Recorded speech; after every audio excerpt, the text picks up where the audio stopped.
Cigarette Smoking, The Risks and Why You Should Quit, presented by Melissa Murray for HCS 323, Health and Wellness Promotion Throughout the Lifespan.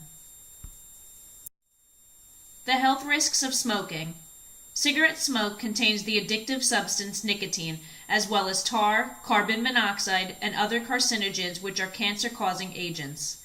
Tobacco use is considered the leading preventable contributor to disease and early death in the United States, and is listed as the primary risk factor for heart disease by the American Heart Association. Smoking can cause cancer of the mouth, throat, lungs, esophagus, pancreas, kidneys, and bladder, as well as the stomach, cervix, and a cancer of the blood known as acute myeloid leukemia. Smoking also causes stroke and chronic obstructive pulmonary disease, known as emphysema, or by its acronym COPD, which is the fourth leading cause of death in the United States.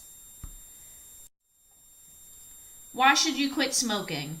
The health benefits of smoking cessation are great, and the best news about quitting is that many of the effects of smoking are reversible. Within just 20 minutes of quitting, your blood pressure and pulse rate will improve, and by the end of day 2 after quitting, the risk for experiencing a heart attack has decreased significantly. Oxygen levels in the bloodstream are healthier, and nerve endings are beginning to regrow. In as little as 2 weeks after you quit smoking, circulation and lung function have improved. Within 10 to 15 years, your life expectancy will be just as long as those who have never smoked before. The risk of developing cancer is significantly reduced after quitting, as well as the risk of stroke. The benefits of a smoke-free environment. A smoke-free environment lowers the risk for passive smoking, or secondhand smoking, for other employees who may be non-smokers. Passive smoking is when cigarette smoke is inhaled by a non-smoker. Secondhand smoke contains higher concentrations of both carbon dioxide and carbon monoxide because the smoke is not filtered as when smoking a cigarette. Health, life, and disability coverage for employees may be reduced by not smoking while at work as well.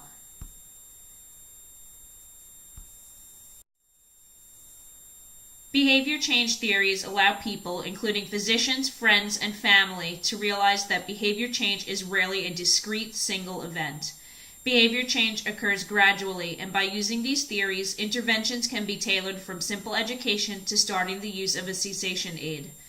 Using thought-provoking questions and reflective listening can help gauge whether someone is ready to shift from contemplating quitting to taking action.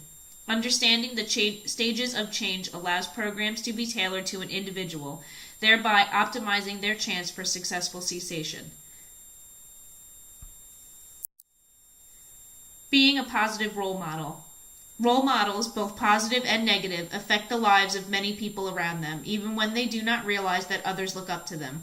They set standards that others want to emulate.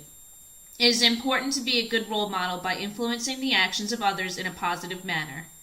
Young adults, teenagers, and children who have positive role models will oftentimes avoid drug and alcohol abuse and cigarette smoking if their role models do not promote it. At work, newer employees may wish to emulate successful coworkers. By being a positive role model, you help these employees develop successful work habits, which will then lead to successful work careers. The Stages of Change model for quitting was developed by James Prochaska and Carlo Di Clemente during their study of smoking cessation habits and tobacco addiction in the 1970s. There are 5 changes in the model: pre-contemplation, contemplation, preparation and determination, action and willpower, and maintenance. There is also a relapse stage, which takes into account the fact that the 5 stages may need to be gone through multiple times before cessation becomes permanent, and also a stage known as transcendence, which is considered to be the new normal in life, where the addiction is no longer a key part of life and where reverting back to the bad habit would be considered abnormal for that person. During the pre-contemplation stage, individuals are not thinking of quitting and may be defensive when approached by those wanting them to quit. Provide information to them on the risks of smoking, but be empathetic. They may not want to hear about how bad it is, but it could get them thinking about quitting.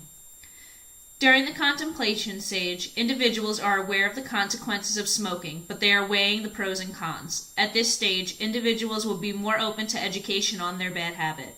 Remind them how dangerous smoking is and the health risks involved. Also, remind them of the benefits of quitting. During the preparation and determination stage, people are ready to quit and are researching their ways to achieve it.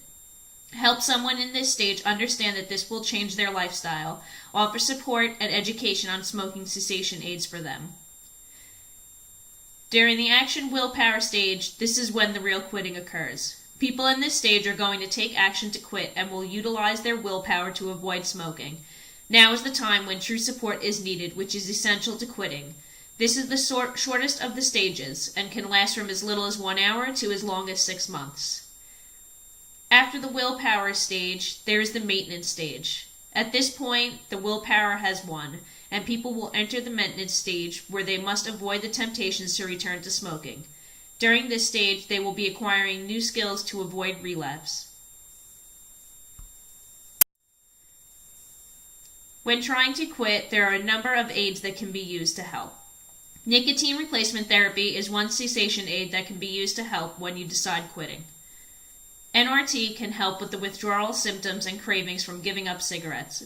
These replacement therapies come in the forms of gums, patches, sprays, inhalers, and lozenges that contain nicotine without the other harmful chemicals that are found in tobacco.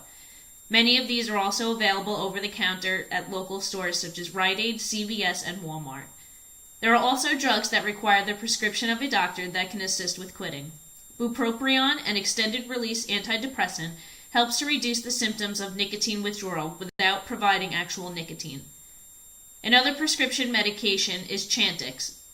It interferes with the nicotine receptors in the brain, which lessens the pleasure found by smoking and reduces the symptoms of withdrawal from nicotine.